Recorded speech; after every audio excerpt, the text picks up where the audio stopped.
السلام علیکم ورحمۃ اللہ وبرکاتہ۔ حضرت عثمان بن ابی العاص ثقفی رضی اللہ تعالیٰ عنہ کہتے ہیں کہ میرے جسم میں شدید تکلیف تھی، مجھے بہت درد ہو رہا تھا اور مجھے لگ رہا تھا کہ درد میری جان کی ہلاکت کا ذریعہ بنے گا۔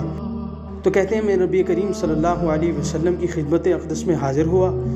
اور میں نے ساری کیفیت آپ صلی اللہ علیہ وسلم کو بیان کی۔ تو آپ صلی اللہ علیہ وسلم نے مجھے کہا کہ جسم کے جس حصے پر تکلیف ہے وہاں پر ہاتھ رکھو اور 3 مرتبہ بسم اللہ کہو اور 7 مرتبہ یہ دعا پڑھو، اعوذ باللہ وقدرتہ من شر ما اجد واحاذر۔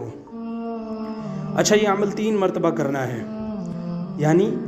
3 مرتبہ بسم اللہ اور 7 مرتبہ یہ وظیفہ پڑھنا ہے، یہ دعا پڑھنی ہے، اور یہ عمل مجموعی طور پر کل 3 بار کرنا ہے۔ اور اس کا طریقہ یہ ہے، خود احادیث کے اندر موجود ہے کہ تکلیف والی جگہ پہ ہاتھ رکھ لیں، 3 مرتبہ بسم اللہ پڑھیں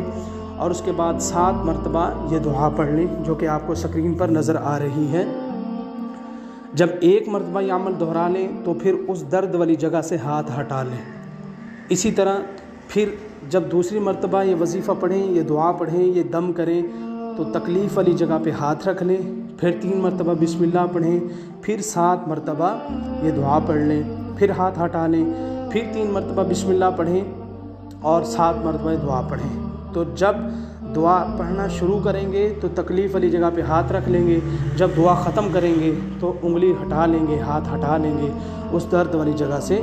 ہاتھ الگ کر لیں گے۔ تو 3 مرتبہ یہ عمل دہرانا ہے اور ہر مرتبہ بسم اللہ 3 مرتبہ پڑھنی ہے اور یہ دعا 7 مرتبہ پڑھنی ہے۔ یہ صحابی کہتے ہیں میں نے جب یہ شکایت حضور کو کی اور حضور صلی اللہ علیہ وسلم نے مجھے وظیفہ بتایا تو کہتے ہیں میں نے یہ عمل کیا اور جب میں نے عمل مکمل کر لیا تو میرے بدن سے تکلیف غائب ہو چکی تھی۔ تو دیکھیے روزمرہ زندگی کے اندر ہمارے جسم کے کسی حصے میں تکلیف ہوتی رہتی ہے، گھر کے کسی فرد کو تکلیف ہو جاتی ہے، بندہ کہیں کام کر رہا ہے، آفس میں ہے، باہر ہے، کہیں پر کسی کولیگ کو تکلیف ہوتی ہے تو بندہ یہ عمل دہرا سکتا ہے وہاں پر۔ تو حدیث پر عمل بھی ہو جائے گا، سنت پر عمل ہو جائے گا اور ساتھ ساتھ یہ کہ تکلیف کا ازالہ بھی ہو جائے گا۔ ظاہر ہے دیکھیے جو تکلیفیں ہیں یہ ساری کی ساری اللہ نے پیدا کی ہیں اور ان تکلیفوں کو ختم کرنے کا سب سے بہترین طریقہ بھی وہی ہے جو اللہ تعالیٰ نے اپنے نبی صلی اللہ علیہ وسلم کو سکھایا۔ تو اب یہ ایسا نہیں ہے کہ یہ دعا اللہ کے نبی نے صرف اپنے لیے ہی کوئی مخصوص کر رکھی تھی یا اپنے صحابہ کرام کے لیے مخصوص کر رکھی تھی اور کوئی اور اسے استفادہ نہیں کر سکتا، ایسا ہرگز نہیں ہے، بلکہ یہ پوری امت کو تلقین ہے، قیامت تک کے لوگوں کے لیے تلقین ہے کہ اگر انہیں بدن کے کسی حصے میں تکلیف ہو جائے تو وہ ایمان اور یقین کے ساتھ جب اس دعا کو پڑھیں گے تو انشاءاللہ اللہ تعالیٰ درد کو ختم فرما دیں گے۔ تو اس وظیفے پہ ہم خود بھی عمل کریں، اس دعا کو خود بھی یاد کر لیں اور دوسروں تک بھی پہنچائیں۔